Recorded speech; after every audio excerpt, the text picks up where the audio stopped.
spanning the globe to bring you the constant variety of sport, the thrill of victory. Here's the finish! Silver charmed by a neck! And the agony of defeat. Look out! Look at him go! Oh, baby! The human drama of athletic competition. Down goes Frazier! This is ABC's Wide World of Sports.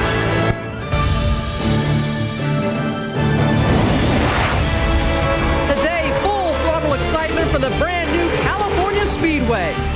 The International Race of Champions pits the world's greatest race car drivers behind the wheel of identically prepared machines. Heading the lineup from NASCAR, Mark Martin, the current IROC points leader and winner of the second race of 1997 under the lights in Charlotte. Dale Earnhardt, seven-time Winston Cup champion. Reigning Winston Cup champion Terry Labonte. And Jeff Gordon, this year's winningest NASCAR driver. Race against Hart's best. The hottest driver on the circuit, Alex Zanardi. Defending car champion Jimmy Vasser. And the winner of this season's opening IROC race at Daytona, Al Unser Jr. Today on Wide World from the California Speedway, the third stop on the 1997 International Race of Champions. Then where were you on July 4th, 1984? Richard Petty remembers as our Wide World Classic revisits his 200th Grand National victory by inches over Cale Yarborough. I thought he was ahead of me, and then I think I was ahead of him, and it was just sort of back and forth until we did get to start finishing. Auto racing rules today on ABC's Wide World of Sports.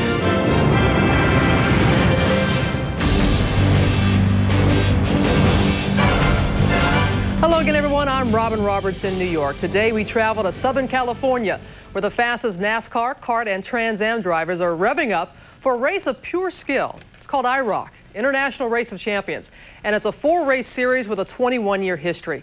You first saw it on Wide World back in 1974. It was our 13th season, IROC XXI.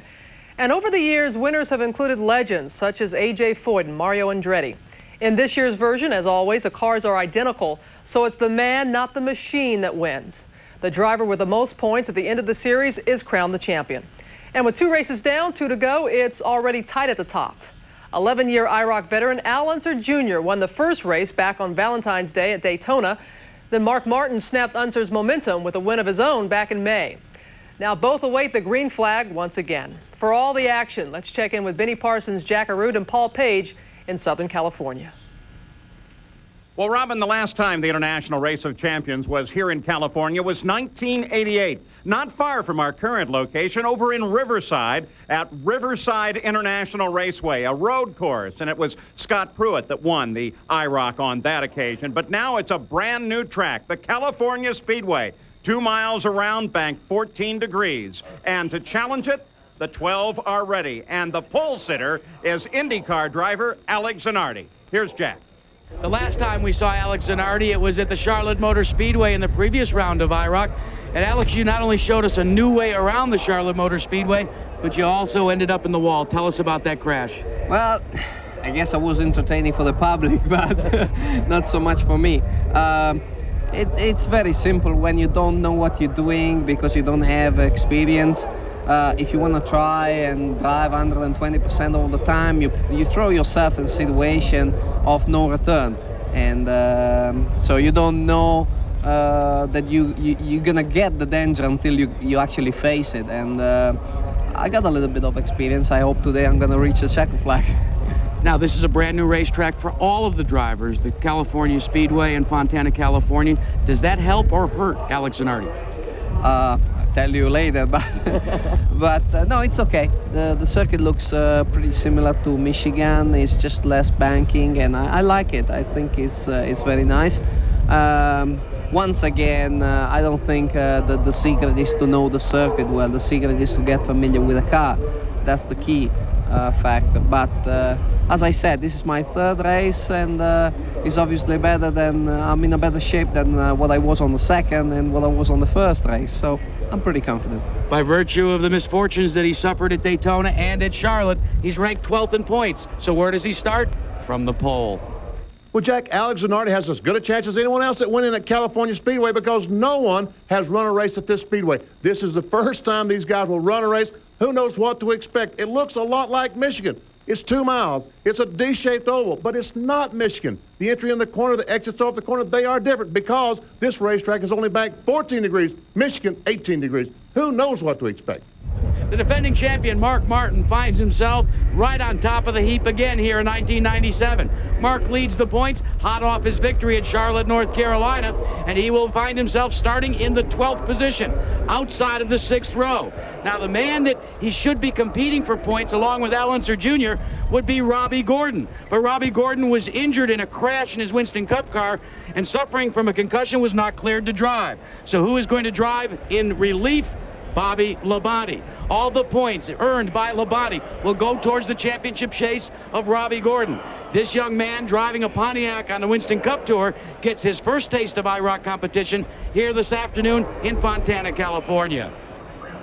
Well, we're approaching now a moment that everybody's been waiting for a long, long time. A brand new oval here in Southern California. And Roger Penske's team has been working on this feverishly for the past several years just to get these 529 acres ready to go racing. Over 80,000 seats here. Some beautiful corporate suites. The garage area has spaces for more than 100 automobiles. There's plenty of room for parking, and it's easy to get in and out of. So it's a moment that everybody's waited for as we're ready for the inaugural event here at California Speedway with the International Race of Champions. Here's the way they're lined up. Alex Zanardi from CART is on the pole with the NASCAR great Darrell Waltrip outside the front row. Dale Jarrett from NASCAR in row 2, and Tommy Kendall, the great road racer from the Trans Am Series. In row number 3, the reigning Winston Cup champion, Terry Labonte, and Randy LaJoie, who represents the Busch Series. The 4th row, Jimmy Vasser from CART, Dale Earnhardt, the 7-time Winston Cup champion from NASCAR. In row number 5, Jeff Gordon is on the inside from NASCAR, and Bobby Labonte is replacing Robbie Gordon in this round because Gordon suffered an injury.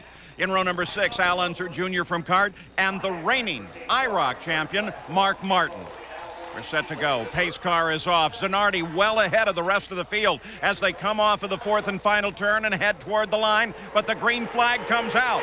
Darrell Waltrip drops into 2nd place behind Zanardi. Zanardi leads them into turn 1.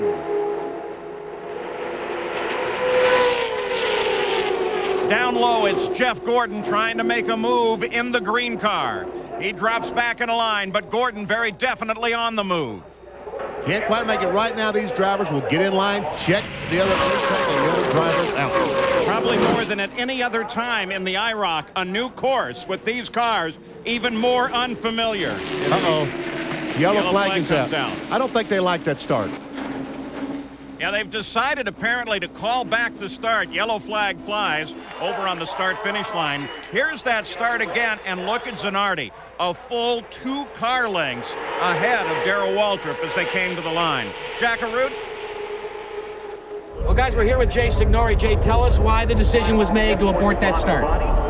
I guess my back was turned to it for a second, Jack, and it looked like they jumped the start, and the control tower came down and looked at the start, and they thought we could have a better one. Well, as we watched the replay, we could see that Alex began to accelerate and really got a big jump on Darrell Waltrip. I guess that's why the tower up there put the yellow out to bring him back in line and tell him that the starter starts the race. You got to remember, Jackie, Alex just came from Portland, Oregon. He's excited. He's on the pole.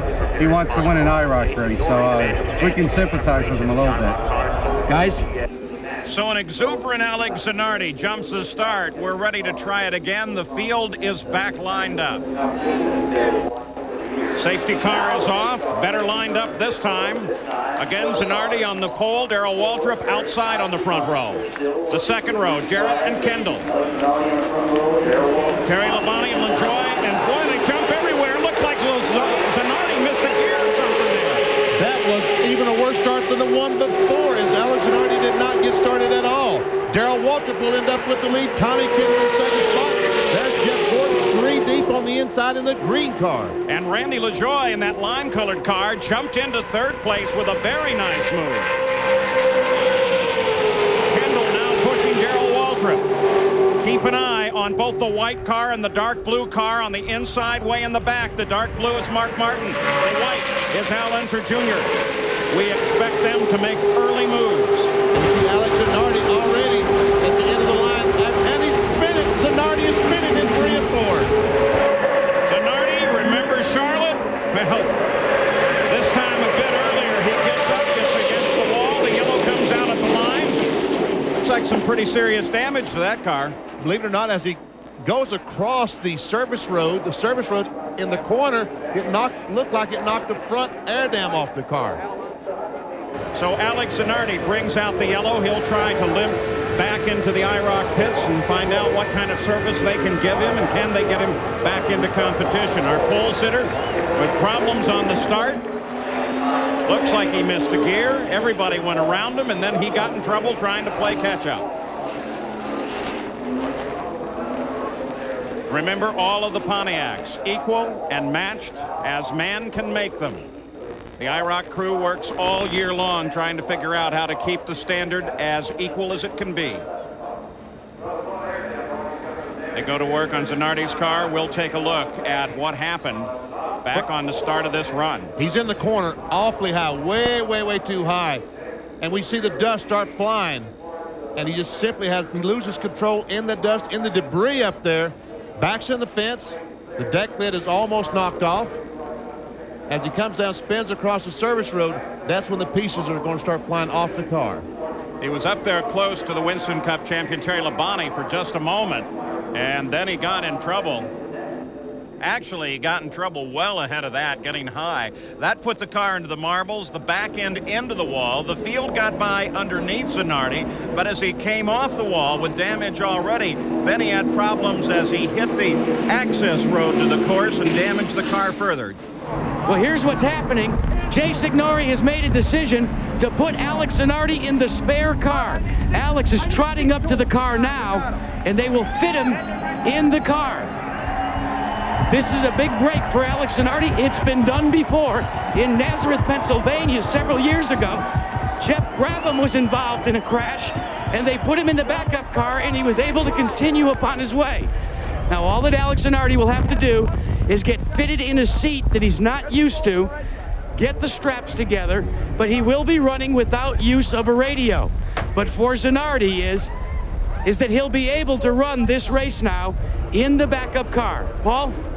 So Alex Zanardi catches a big break and hops into a brand new car. No laps have yet been turned, and we will come back with the start of the IROC once again.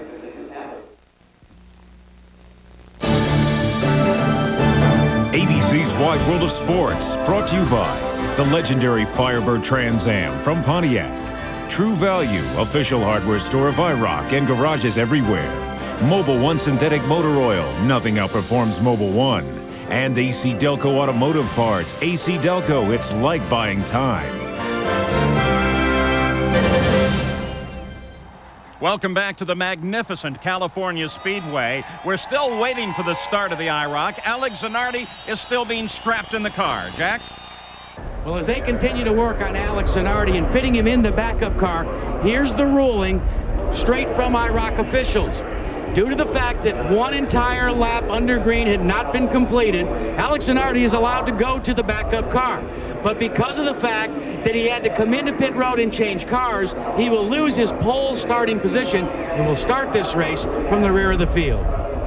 So to recap the scenarios, the IROC does not count laps under yellow. Zanardi, the pole sitter, moves to a backup car, but because it's a backup car, he also moves to the back of the field.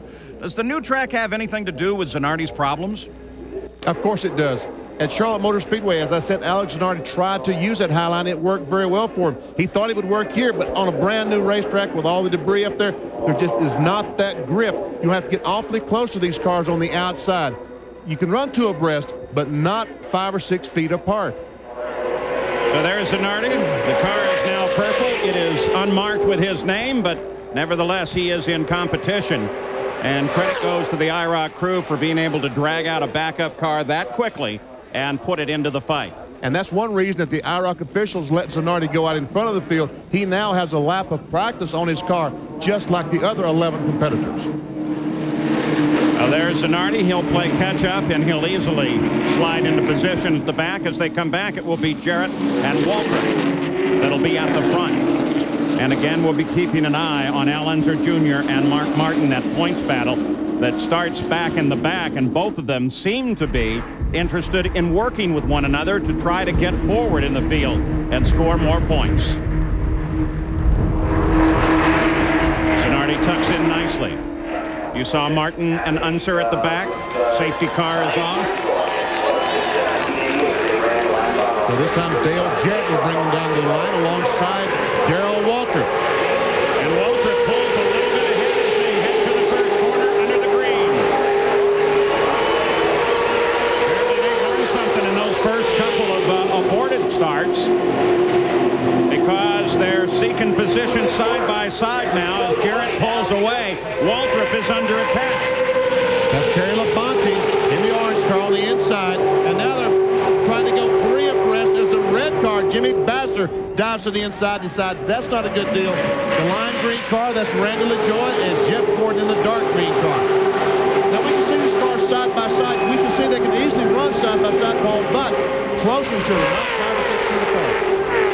So now Jimmy Bassler takes the middle road. You see him off to the right there. That's Randy LaJoy just ahead of Jeff Gordon as he rides from Jeff Gordon's car. Working that lower line. Going to go too wide into the corner.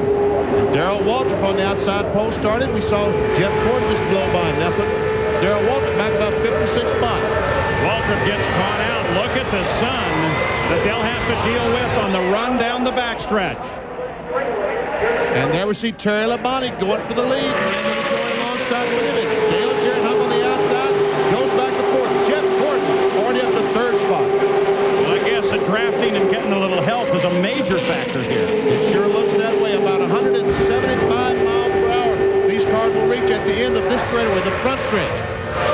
What makes a race like this so much fun is the fact that it's uncharted territory. A brand new racetrack. A beautiful circuit, as you can see. But we don't have any idea at all what to expect. And I guess that means whoever gets brave first can actually get away with it. He's the guy that eventually comes home the winner. We can see the cars now in single file, and look as LaJoy literally pushes Terry Labonte down the backstretch. LaJoy closed right up there. That's Jeff Gordon in the dark green car.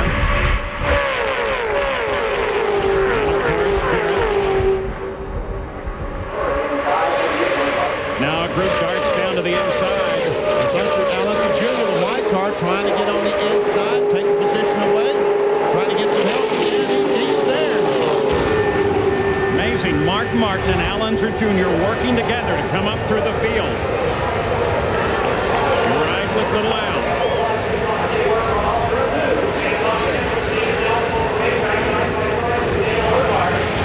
Visibility is okay. Not a problem as the cars break going to turn 3, right on the bottom of the racetrack. Back to the lead. Terry Labonte, Randy LaJoy, and Jeff Gordon. LaJoy taking a look for the lead. LaJoy darts down to the inside. Jeff Gordon goes with him. And they leave Terry Labonte out alone on the high side. We'll see if Labonte continues to run that line, whether or not he can hold on to it. Now Jeff Gordon gets around him. And Randy LaJoy from the Busch Series takes the lead. In the wall is Zanardi in the purple car. I'm not so sure I would give him another backup car. I think that'd probably be the end of it. Yeah, but we'll see if it's drivable. He just brushed the wall. Didn't look like he caught it all that hard. Well, the high line worked in Charlotte for Zanardi. It doesn't work here. Back at the front of the field, they'll acknowledge the yellow flag and slow it down as Alex Zanardi brings it down onto the pit road. There's the yellow, and we're under yellow again in the IROC. Jack?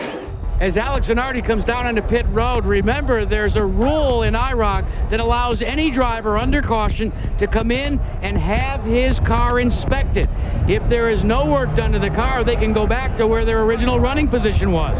For Alex Zanardi, however, it looks as if there's some serious damage to the front of the car. Limping in, it's quite evident that at least the right front tire has gone flat. So the crew will have to go to work and change that tire. This has not been a good day for Alex Zanardi. He is getting out of the car and saying he's had enough. If IROC 21, Alex Zanardi's day is done after 2 crashes in 2 separate cars. Well, Randy LaJoie has jumped up 6 positions and taken the lead under yellow. We'll be back. At California Speedway, ready to come back to the green. 2 incidents, both of them involving Alex Zanardi, and Zanardi has retired from competition. There are 11 left as we go back to green. And keep an eye on the white car and the dark blue car, Al Unser Jr. and Mark Martin, because they've moved up to 6th place from the last row. And Jeff Gordon, you're right along with him. He is now in 2nd spot. Whoops. There goes Al Jr. What a restart he was able to get. He goes into 2nd place. That's him in the white car. Mark Martin alongside Jeff Gordon in the dark blue car. That's Mark in the dark blue. And they all chase Labonte, but perhaps even more importantly, Al Unser Jr. is able to put Randy LaJoie between him and Mark Martin. That's going to be critical in the points count, which is so important now in this, the 3rd of 4 races. But there goes Dale Jarrett on the inside of Jeff Gordon, trying to take that spot away. Comes off the corner, starts to push a little bit, so he backs up, so he doesn't get in the side of Jeff Gordon. The curved part of the D-shape of this 2-mile track, 14-degree turns as they head into them here. And the silver car is Bobby Labonte in relief of Robbie Gordon, moved into the 5th spot. Got to give him credit. He's really given that car a nice ride. Elected at the last minute to jump in and substitute for Robbie Gordon. And here we are, 3 abreast. Tommy Kendall makes a move on the inside. Gets alongside LaJoie in the green car of Jeff Gordon. Back to the front. Mark Martin tries it low. Goes alongside LaJoie. He's now in 3rd spot. Here comes the lead of the race. Terry Labonte, the orange car. Al Unser Jr., the white car. Mark Martin, that's the dark blue car.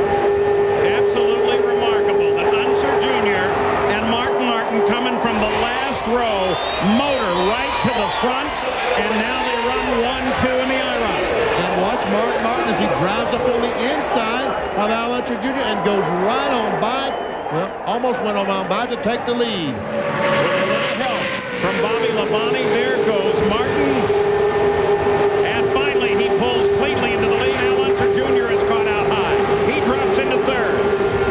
Well, not without Randy LaJoie saying something about it. Apparently more room down there than you imagine. And that time, Terry Labonte, he's on the apron of the racetrack. Not on the bank, but on the apron of the racetrack. Trying to take over 3rd spot. He will take over 3rd spot. Put Al Unser Jr. back to 1, 2, 3, 4, 5. Battle for 6th spot with Tommy Kendall. Yeah, but did you see that puff of smoke at the back of his car? I bet the car settled down on the tires. I wouldn't want to do that too many times.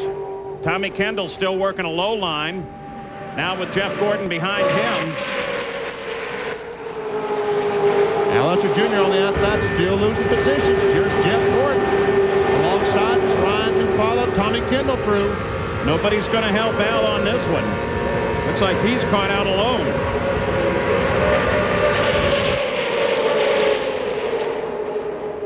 That car's sitting way high, the white car is Al Unser Jr. Nobody's going to dart in behind him and help him. Of course, he's a dangerous race driver. You give him a hand, and you'll help him win. There we see the battle for the lead. There's looking back from Jeff Gordon's car at the 2 car of Al Unser Jr.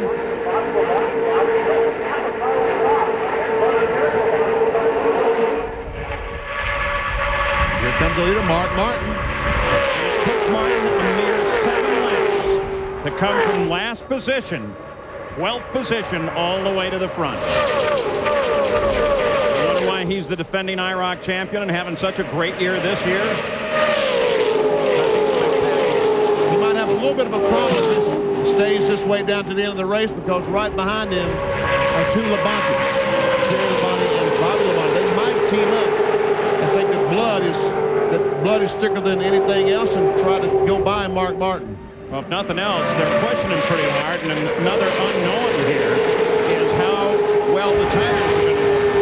Goodyear tires are excellent, but brand new racetrack again, you have no idea. Brand new racetrack, that's right. These cars running high. We've seen the cars running high through the corners. It might be abrasive up there, and in fact, wearing the tires. 10 laps now complete. Followed by the Labanis, and then Randy LaJoie. And the pace is now down to a steady racing run here at California. Zanardi's out of the car. Let's go to Jack. Alex, sometimes it just doesn't go right. This was not your day. No, absolutely. Got it at the start, something break on the back, and the first accident wasn't my fault. Just lost the rear, but this one was my fault. I just went too deep. Actually, Jimmy slowed down in front of me, went up high, and I ran in the dirty spot and lost the rear. I just feel very, very sorry for Jay and Barbara Signori because I smashed two cars in just less than 5 minutes, and I'm very, very embarrassed for that. Well, we'll see you in Michigan for the finale. Thank you. Martin, Labani. The Cup drivers are controlling the run. We'll return to ABC's Wide World of Sports after these messages and a word from your ABC station. You're watching ABC's Wide World of Sports. No changes in the IROC at California Speedway. Mark Martin moves up from the last row, now sits in front of the field, followed by the two Labanis. Al Unser Jr. still sits at mid-pack trying to find room to get up and contest and score points in his ongoing battle for the IROC Championship with Mark Martin. Dale Earnhardt sits well back in the field, currently running in 9th place. Today, Dale Earnhardt is fighting a flu bug. There's some concern he might not be able to finish the 100-mile IROC race today. He feels that badly. We can see now we have 6 cars almost hooked up nose to tail. This is the lead pack. It's Mark Martin, Bobby Labonte, and Bobby Labonte takes a look. Bobby Labonte drops down a little to the left, to the inside of Mark Martin. And I'm assuming that when you do that here, it's going to unsettle Martin pretty bad. I would think so. Then we see that group of cars led by Al Unser Jr., the white car. Well, that group's going to want to do some racing. The second pack there with Al Unser Jr. out in front. Right now, they're losing contact. He should try to catch up to that dark green car. It's just Jeff Gordon. It's the end of the lead group. That's not all that much of an interval. No, it's not. Jimmy Basser is the last car in this group. He is running in 10th spot. Right along with Jeff Gordon. He is currently in the 6th spot. That's Tommy Kimmel, the light blue, Pontiac Firebird right in front of him.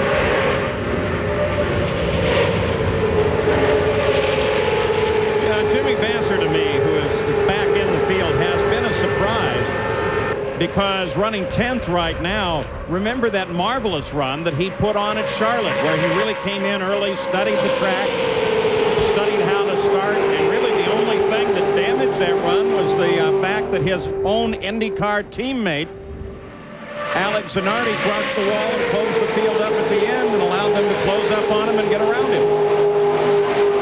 But here, Vasser's got some problems back at the front. A little tighter. Second, third, and fourth. I think those Labonte boys, Bobby and Terry, just sitting there waiting for time to slip by, hoping they can stay in line and stay in front of this lead group. Hey, if you're going to race cars, you might as well race 6 instead of 10 or 12. Right now, they've only got a few cars to race with. There we see Bobby Labonte, silver car, Terry Labonte, the orange car. Family Manor here trying to chase down Mark Martin. I wonder if they're all wondering about their tires. They could be concerned about them because, again, this is an unknown. Brand new racetrack. No one knows exactly what's going to happen until we run races on it. I mean, how do the tires talk to the drivers? How will they know where they're going? When they go in the turns, they got to turn the wheel hard to the left to make the car go to the left. When it slides across the racetrack, does not want to grip the racetrack, that's telling the driver the tire is worn out.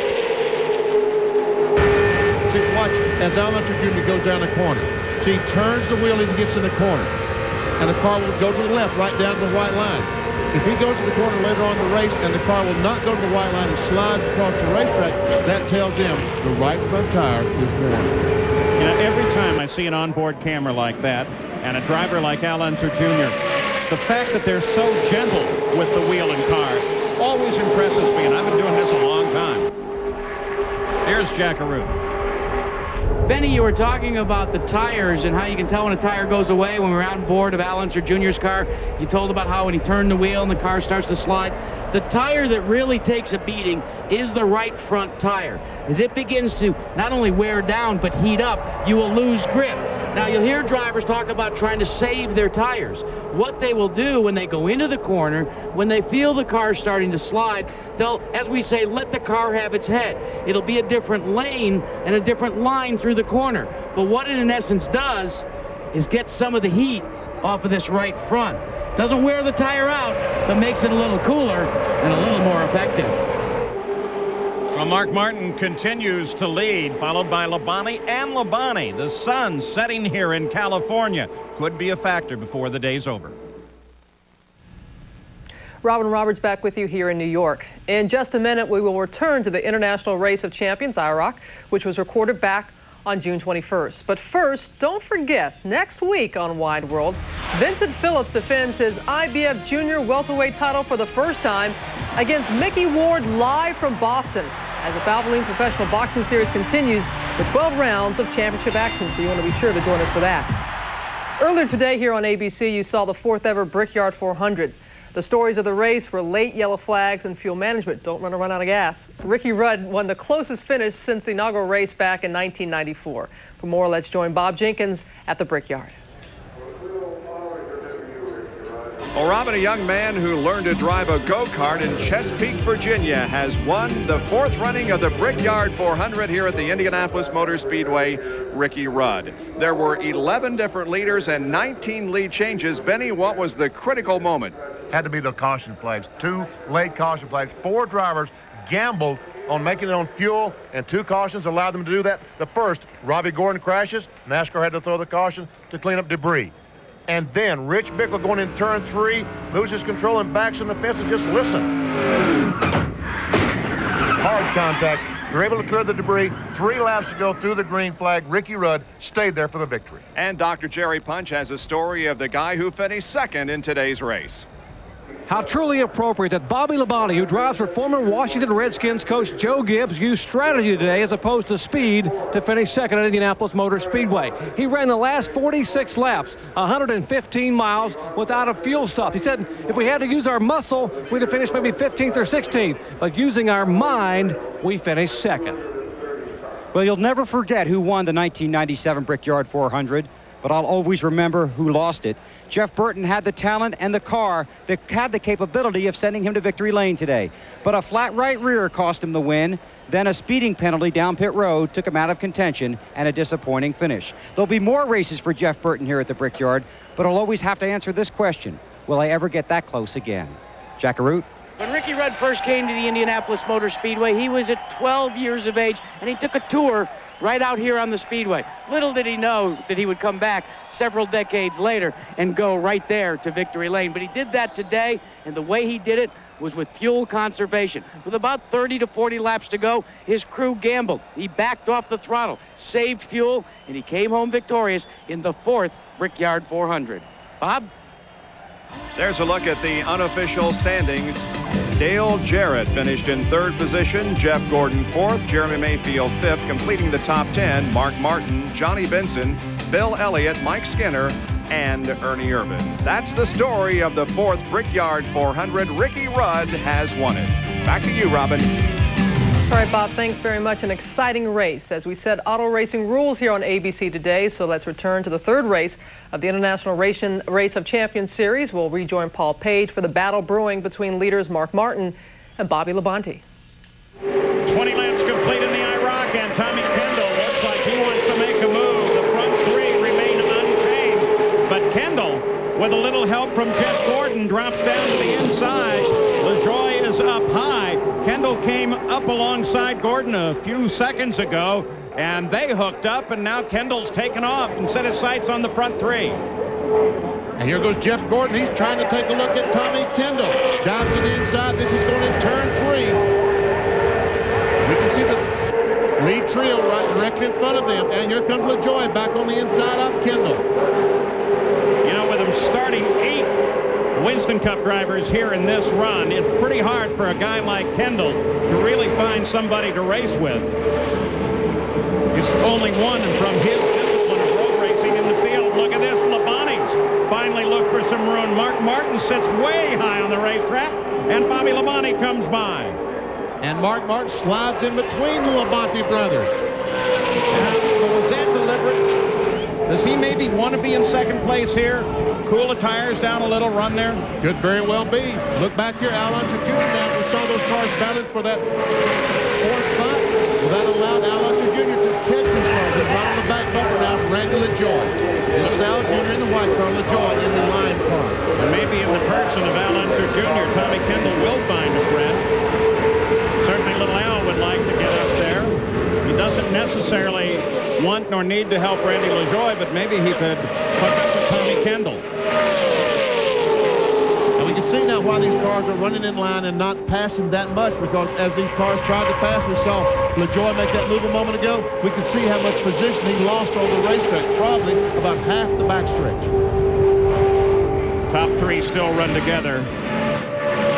Mark Martin in the hammock now between the 2 Labontes. Key to this run becomes, will Mark Martin stay there? Are their tires holding up? And can Al Unser Jr. find somebody to help him come up to the front? Right now, he's being pursued by Dale Jarrett.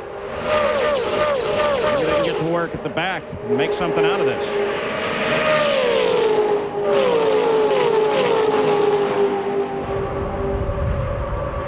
Mark Martin, in his early run in the lead, led 16 laps. Remember, there are extra points in the IROC for leading laps. It looks to me like Jeff Gordon, Tommy Kendall, Randy LaJoie are gaining on this lead trio. No question about that. Well, look at the variety of lines, though, coming into that corner. Looking at the back of Jeff Gordon's car, Tommy Kendall, Randy LaJoie just behind him.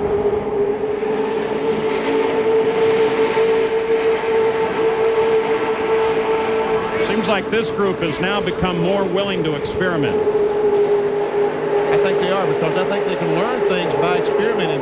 But if they experiment too much and get too far behind, then how do they catch back up without the aid of a caution flag? And only 11 cars on the racetrack. Cautions are very rare in the IROC series. Well, in the IROC, the laps under yellow don't count, so we've just crossed the halfway point with Bobby Labonte in that silver car number 3 as the leader of the race. He, of course, is substituting for the injured Robbie Gordon. He's followed by Mark Martin and by Terry Labonte. Only 2 incidents thus far. Tommy Kendall drops low. But Gordon, boy, take a look at Jeff. Kind of slingshots off that corner now. He dove out to the inside. Blocked Kendall's momentum. Tommy Kendall feels like he has a very good race car. He can lead this group faster, but Jeff Gordon says, oh, I think that's wrong. I think I can lead this group faster. Jeff Gordon, the dark green car, now sits in 4th. Kendall comes up right behind him as LaJoie, the line car, tries the same kind of maneuver, getting up high. Well, while at the front of the field, it's Winston Cup drivers Labonte, Martin Labonte, and Jeff Gordon. Tommy Kendall from the Trans Am Series is looking strong in 5th. We'll be right back. Back at California Speedway, round 3 of the International Race of Champions. At the front, it's still Bobby Labonte substituting for an injured Robbie Gordon. And then Mark Martin, the current points leader in the IROC, and Terry Labonte, the reigning Winston Cup champion. They run 1, 2, and 3. The second group has moved up, but it's only by inches. They're trying to catch the leaders. And that second group of Gordon, Kendall, and LaJoie then separated well back to Al Unser Jr. Now, little Al and Mark Martin both started in the back row, running 1, 2 in the points. Mark Martin leading, Al Unser Jr. second coming into this race. They both were able to come together and move forward through the field. Then Mark Martin was able to fight his way to the lead, and Al Unser Jr. wasn't able to get much done after that. Nobody seemed to want to help him. He fell back.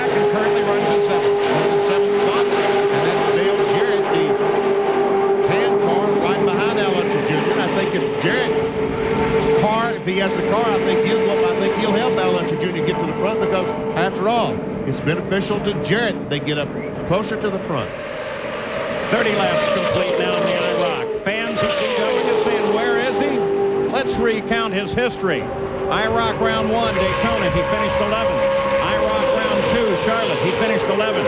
IROC round 3, California, here right now. DW is running 11th. He started up on the front row with Zanardi. Let's go to Jackaroo.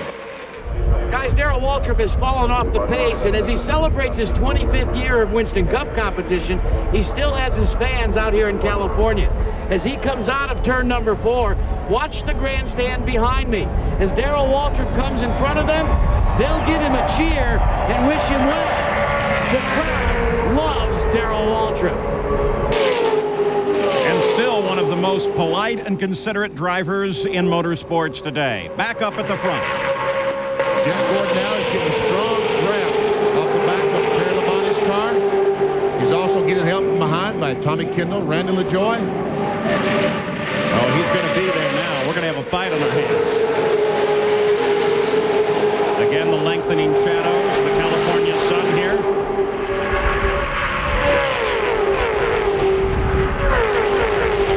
Everybody in the top 6 working the same line. Second group back through 10th place. They maintain station on one another. You know, if there happened to be a caution flag, that third group might be in better shape because they run a little bit. They have stayed in line. They probably conserve their tires a little bit better than the lead 6 because there's a lot of dashing amongst this lead 6. Keep an eye, too, on that light blue car of Tommy Kendall. Last lap, he seemed to be looking, being a little high and a little low. Martin, Labonte, crowd loving it. And moved down to the inside, that second group tries an entirely different line. But they didn't gain that much on it. Jeff Gordon just tried to dive off the go to the bottom of the racetrack, see if he could pick up some momentum and gain on the front 3. Did not work. Didn't seem to gain an inch.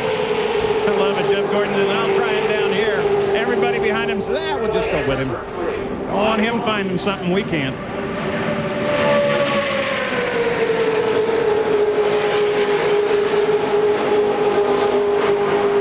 Well, it's getting down to decision time in round 3 of the International Race of Champions. You're going to have to look for a groove. Looks like Randy LaJoie might have gotten caught out a little bit there again. Moving back and forth is Jeff Gordon, and Tommy Kendall moves with him. Terry Labonte moved down that time, trying to help Jeff Gordon get a little bit closer to him. I think now he thinks that he and Jeff Gordon can go by these 2 cars. You see Labonte move down to the inside to try to help Jeff Gordon catch him? Absolutely. Cost him a little in terms of his relationship to Mark Martin, but it may help him immensely if he gets a boost from this guy, Jeff Gordon.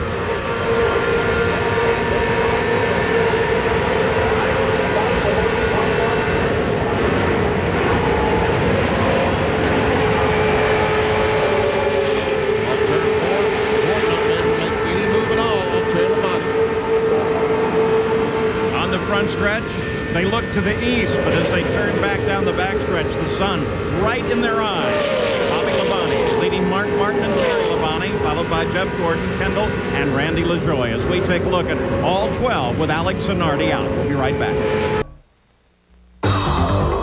Welcome back to the brand new California Speedway. While we were away, Tommy Kendall moved into 4th place. Let's join Jackaroo with today's Mechanics of Racing. Whenever you come to a brand new racetrack, it's quite a hurdle to overcome in terms of setting the cars up initially. For IROC, here at Fontana, it's been especially difficult because you want all the cars to be identically prepared. So what the IROC mechanics have done is they've introduced IndyCar technology to the IROC machines. Look inside the cockpit of the practice car and you see a Pi dashboard that's connected to the complete Pi telemetry system that you see on an IndyCar. Now this system will measure 26 separate functions of the race car. Things such as suspension travel, steering travel, the gases and the temperature of the cars. These little systems are right here connected to the central control module. This system right here measures the tire temperature. Once the car comes off of the racetrack, it's downloaded off of the car into a laptop computer. That helps the IROC mechanics develop a baseline that they can introduce to each and every one of these race cars. Now, it's very similar to what you have on your passenger car. When you pull into your service station for service these days, they don't lift the hood, they plug in and read out what's on the computer. It's interesting that in most forms of motorsports, you use the computer to enhance performance. That's certainly true in the IROC, but it can also be used as a device to help keep these 12 cars equal and matched.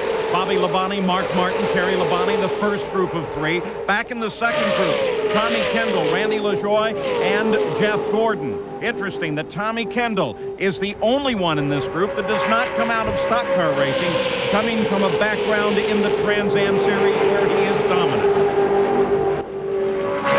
Tommy Kendall kept trying to get by Jeff Gordon, like, look, I can gain on these guys. I've got a better race car. Well, he got front and brought Randy LaJoie with him, but he's not able to gain any more than Jeff Gordon could gain. It's a NASCAR game at the front. Here's Al Unser Jr. leading the contingent for the Kart IndyCar Series. Jimmy Bassert is also well back there, running in 10th place. That's Al Unser Jr., Dale Jarrett, Dale Earnhardt, and Jimmy Bassert. That's the 4 cars you see there. Al Unser Jr. in the white car, Dale Jarrett in the tan car. And 1 car missing from competition, Alex Zanardi, who not once but twice caught the wall here. Had to move to a backup car, caught the wall, then the second time, and they said that's enough. You also got a glimpse of Darrell Waltrip from time to time.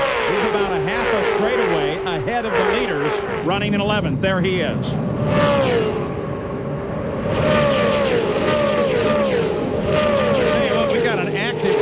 Here. Every time they come down the front straightaway, the crowd stomps their feet on these aluminum grandstands, and you can feel the whole thing shake. I was wondering if we wouldn't not having an earthquake here. Man-made earthquake. Bobby Labonte, still the leader. Mark Martin in second spot. And boy, I tell you what, Mark Martin would love to stay here because he could probably take on that $225,000 he can stay in this car and keep Al Unser Jr. back where he is. As they come across the line, it'll be 10 laps to go in round number 3 of the IROC at this magnificent California Speedway. You're watching ABC's Wide World of Sports. Back at California Speedway, moving to the final lap. And Bobby Labonte substituting for an injured Robbie Gordon. Pull off a miracle here and take the win and donate all those wonderful points to Robbie. Well, Mark Martin and Terry Labonte seem to have something to say about that. That's Mark Martin, the dark blue car. The orange car is Terry Labonte running second and third. And that second group that we've been tracking all along, well, they're parked right behind Terry Labonte, so it's very quickly going to become a 6-way battle for the lead and for the win. There, Al Unser Jr., the white car, has not been able to make up that distance. He does not appear to be effective. 5 laps now to go. When Mark Martin makes his move, it's really going to... We might see cars 4, 5 abreast, because right now they can do nothing except follow the car in front of them. When Mark Martin makes that move, trying to pass Bobby Labonte, all these other cars then are turned loose to try to pass the cars in front of them. So we're just waiting for that final break as the miles roll out underneath these Pontiac Firebirds.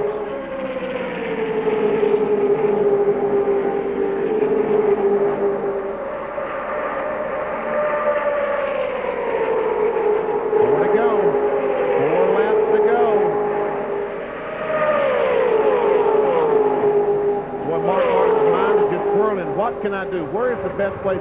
Should I pass him now? Should I try to pass him now? I think I will. I think I'll try to get this shot. Mark Martin comes to the inside, but this could mean trouble for him. He's going to fight a family now, and they may not let him back in. Mark Martin with Bobby Labonte, drag racing into 3, side by side into the corner. And Terry Labonte's not sure who to hook up with. He's going to hook up with himself. He'll probably make 3 abreast as he comes down the front stretch. Exactly the way he takes a look at it, Benny Parsons. But Bobby Labonte holds on high. Mark Martin tries to hold down low. Terry Labonte decides to hook up with Mark for the moment. Oh, he's going to catch his brother out if he does that. So put Mark Martin back in the lead with 2.5 laps to go. Here comes Labonte. There comes LaJoy on the inside of Kendall. LaJoy moves inside of Tommy Kendall in that light blue car. Jeff Gordon, the dark green car, just behind. They almost touch. Turn 3, side by side. Race record says it's 1 through.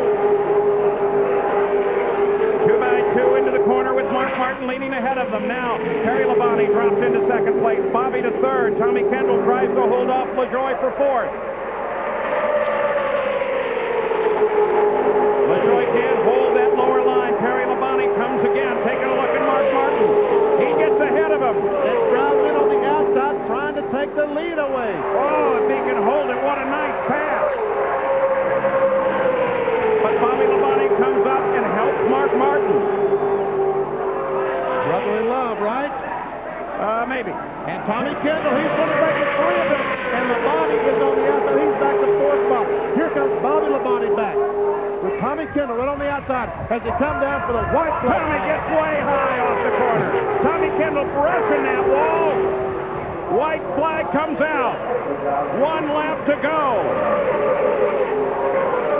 They flash across the line.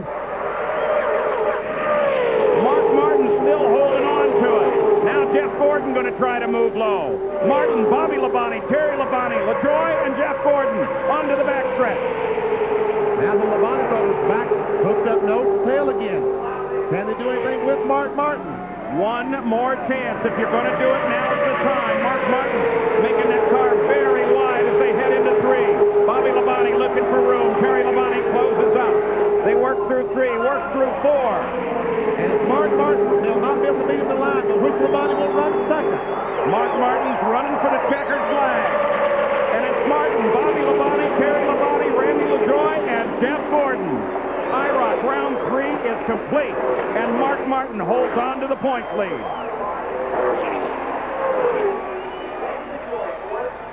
So Mark Martin takes his 6th career IROC victory and his 2nd of the season. He won at Charlotte. He finished 2nd at Daytona. Bobby Labonte led 25 laps, the most of any other competitor, and picks up the points there. We'll be back to talk with Mark Martin, the winner here of IROC Round 3 at California Speedway.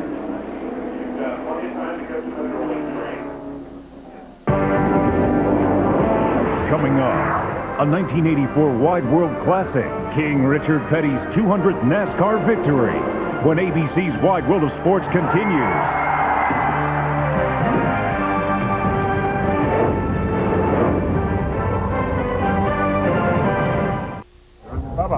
Well, Mark Martin takes the win at California Speedway. Here's Jack. Well, Mark Martin has come from last to first here in California to win round 3 of IROC 21. The crowd cheering him on. Mark, that was an incredible run, last to first. You know, back-to-back wins. Tell me about the last couple of laps. Man, I didn't think I could get by Bobby there. He had an awesome car, awesome straightaway speed there, but we just saved it for the end and mashed it. Just managed to get there. It was a good race, and I want to thank True Value and Pontiac and Goodyear, an awesome tire. I think the last lap was probably faster than the first lap. Goodyear had a great tire. And things got real. IROC and, you know, all these guys, it's just a great series, and it really pumps me up to be able to go out there and race with the best and have a chance. Hope we can win this championship. Well, he certainly has a leg up on the championship. Here is the official order of finish with Al Unser Jr. finally making it into 6th place. The Labontes finishing 2nd and 3rd. Jack? Well, there you go, Robbie Gordon congratulating his fill-in driver, Bobby Labonte. What a run for first time in IROC. I tell you, these cars are a lot of fun to drive, and this car was really exceptionally well, and at the end of the straightaway, it was pretty fast. So I got a little pushing there towards the end, and couldn't keep Mark off from underneath me off turn 2. So he got by, and I got on the outside, and that really wasn't the place to be. It's not quite 2 grooves yet. It's about 1.25 grooves. So, but it was a lot of fun. So as we take a look at the points, The top 3 positions all still have a shot from 3 different racing disciplines. Winston Cup stock cars, the Score Off-Road Series, and the Kart Indy cars. Jack? Well, Robbie, you had to watch. It had to be tough, but the outcome was pretty good for you. It worked out really well for us. You know, Bobby did a great job for me today. I appreciate him getting in and driving the car. You know, wish I could have out there myself, but there's nobody better than have than Bobby. Well, the final race will be held at Michigan International Speedway, and it's just the kind of challenge that a guy like Robbie Gordon likes. Can he come forward and take a championship away from Mark Martin, who seems to have a firm grip on it at the moment? We go back and look at some of the great moments of this most unusual run, the very first ever IROC at the brand new California Speedway that saw Alex Zanardi but twice into the wall. And then finally domination by those from the Winston Cup Championship. I'm Paul Page for Benny Parsons and Jack Arute. We'll see you at Michigan International Speedway. All right, Paul, thanks very much, and we'll look forward to the IROC season finale next Sunday at 5 Eastern here on ABC. You know, stock car racing has been a part of Wide World since our inception in 1961. And those of you with a long memory may recall Cale Yarborough at Darlington in 1965. He looks like he's going to make his move now. Whoops, he's getting far enough up, and those boys are in trouble. Oh, Yarborough right out of the racetrack. An incredible scene. Few knew then that he'd walk away uninjured or that he would play such a major role in one of Richard Petty's greatest milestones, the subject of today's Wide World Classic. Petty's legacy can be traced to his father, Lee, a 3-time national champion and NASCAR's winningest driver, until son Richard broke his 54-win record in 1967. Richard kept that record rolling, and today it's a mark that may never be surpassed. 200 NASCAR triumphs. His final victory came on the 4th of July, 1984 at the Firecracker 400, a race Yarborough had already won 4 times. On hand to give auto racing's most famous command was the Commander-in-Chief himself, Ronald Reagan. Gentlemen, start your engines. Now 40 other drivers will try to steal the spotlight from Yarborough and Petty as the president flies on in to join the crowd of more than 100,000 for the Firecracker 400 from Daytona Beach, Florida. Cale was one of my biggest competitors for a lot of years. Probably of all the people I drove with, he probably drove as hard as any driver I drove with throughout my career. Richard Petty has always been somebody to worry about in any race, no matter where he starts. He was a fierce competitor. And I knew that day that Richard was going to run well. There goes Petty, and there goes Yarborough with him as they go down the back straight. It is Richard Petty now in turn 3 who has taken the lead. They'll come out of turn 4 and onto the front straight now with Petty in the lead, Yarborough in second place. The crowd is going wild as we are seeing action-filled, exciting racing in the Firecracker 400. You can see Air Force One carrying President Ronald Reagan as it lands at the airstrip just adjacent to this racetrack, hovering even now over the backstretch as the cars go by. Well, Ronald Reagan wasn't on my mind then. Richard Petty was on my mind. Hey, I forgot about the president. I was busy out there trying to outrun everybody. I had Richard set up where I wanted him. You know, I wanted to be in second place. I thought I knew his strategy, which I did, and he pretty well knew my strategy. Again, it was a situation where you just do it, and you react to what's going on, and I was just sitting in there holding my breath. I think probably like Cale, you're sitting there running wide open, you're doing everything you can. You just hope that something happens that you're a little bit quicker than the other man. And a car is spun out. Doug Hebron's car is spun out in turn 1. Boy, had a wreck going in number 1 corner, and we knew it was going to be a caution right behind us, and whoever got back first won the race. And we run into the first corner, and I ran in wide open then, and Cale kind of went to the wall and got a good running start, come back by me going down the back stretch. Indeed, as I look just below us, the yellow caution flag is going to come out.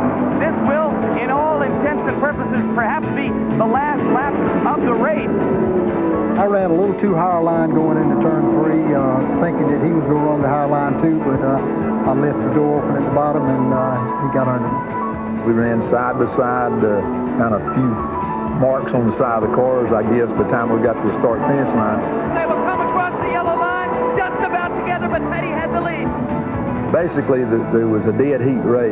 The deal was that I was on the inside of the dog leg, and I had probably 3 foot less to go than him, and that's why I won the race. 200 is very, very important, but under the circumstances, with all the presidents that's ever been in the United States, this is the first one that's ever showed up at a racetrack. So everybody's got to go from that, from racing standpoint, and I wanted to be the one that was able to welcome him to Grand National Racing. Richard, congratulations to you on this terrific occasion. Mr. President, thanks for being with us. Well, pleased to be here, and it's been a very exciting day, and I join in the congratulations. I'm happy that Richard got his 200th win, but I would have rather him gotten it from somebody else somewhere else. If you was in Hollywood and you was writing a script and stuff, and you wrote that Richard Petty won his 200th race on July the 4th in front of the President of the United States, no way. And win it on the last lap by 3 foot. I mean, it's just unheard of. In other words, you wouldn't believe it if it hadn't have been done.